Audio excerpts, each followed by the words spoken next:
Hi there, we are going to be replacing the door check on a 2011 Toyota Venza. This particular part is for a Toyota Tundra. I talked to a few guys on my forum that said that this is a suitable replacement because it's a lot beefier, and it actually ends up being cheaper than the Toyota part, which is about $100. This was only $31. So we're going to try it out. The first thing we need to do is take this door panel off. So you can use your trim remove tool to get that off. There's a screw underneath there. We also need to remove this trim piece here to get to the screws.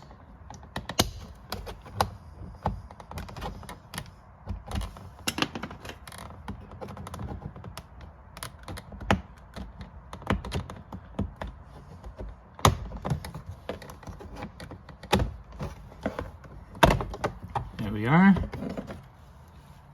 There's a wiring harness going into the back, but that will give you all access to the screws here and here, and then we're going to have to take the rest of the door panel off.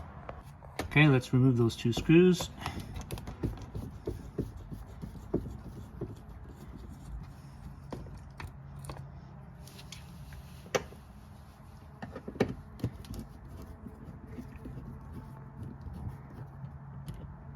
And you do that with a Phillips screwdriver. So we're going to use our trim removal tool. I've already got started, but essentially all you need to do is put enough pressure behind here until you hear a pop.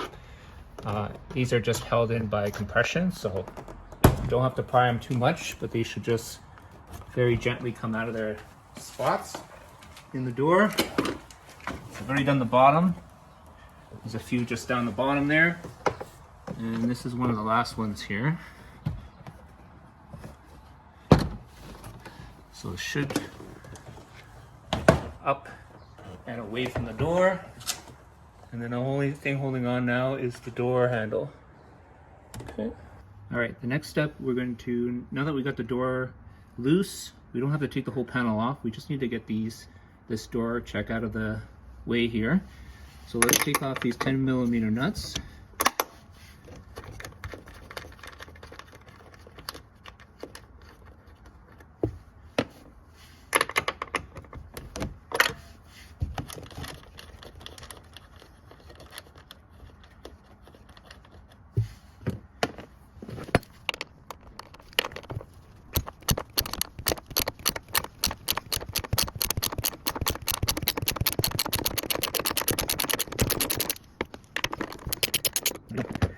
The door check is now loose. Should be able to push it out of the space we made in the door and a replacement back in. So let's do that. So we're hovering this door panel, and what I'm going to do is remove this water seal just so I can back that door check out of the way, and then we should be good to go to put the new one in. Okay, off camera what I did was I just fished the new one in there. You can see the brand new door check, and I replaced or pushed this back where it was. The door seal just sticks back in place, and we should be able to put everything back together, and we're good to go. Okay, we're just putting back this is actually a bolt and two nuts, 10mm. So just put these two on first. You don't want it falling back into the door while you're trying to do this. And this should be good to go. Let's tighten back up here. Now, I had some blue Loctite on it. There's still some left over, so I'm not going to bother putting more, but I would probably keep an eye on it just to make sure it doesn't start coming loose. But Toyota is always going to have a little bit of extra caution.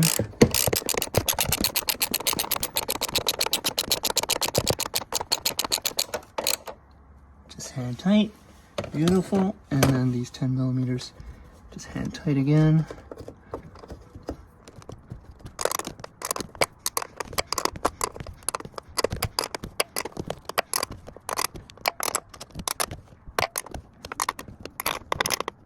Okay, so now that we have our door check back in, we can put the door panel back together. Simple as much as tapping it back in.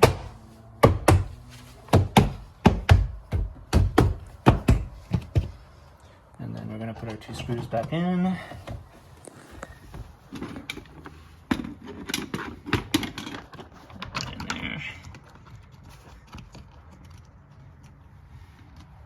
one in here.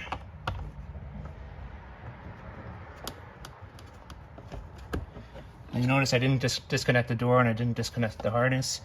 If you need to get the door skin off completely, you're gonna have to do stuff like that, but I only needed to get enough room to get the door check out of there. And I'm gonna tighten these back up. The less you take apart, the better, because I don't want to break anything.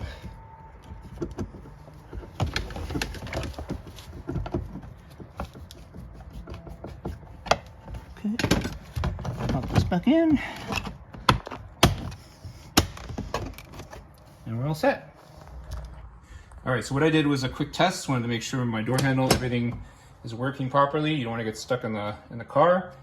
And I also checked the tension of the door check. It opens and closes pretty beautifully. If you want to back up there, you can see it is now got a lot more strength. It's going to keep the door open on an incline. And the last step is just to pop our trim piece back in. And that brings an end to our repair. Okay, so our job is done. I just wanted to give you a quick rundown of what I used. So we just need a Phillips screwdriver, 2 10mm wrenches and a ratchet. Obviously our new door check, and then I got this 8-pack fastener remover on Amazon. Super cheap, definitely worth it. You don't want to break parts of your door and have it rattle. So these are the tools I used. This one was really helpful. But good luck. Don't forget to throw a like and subscribe, and have a great day.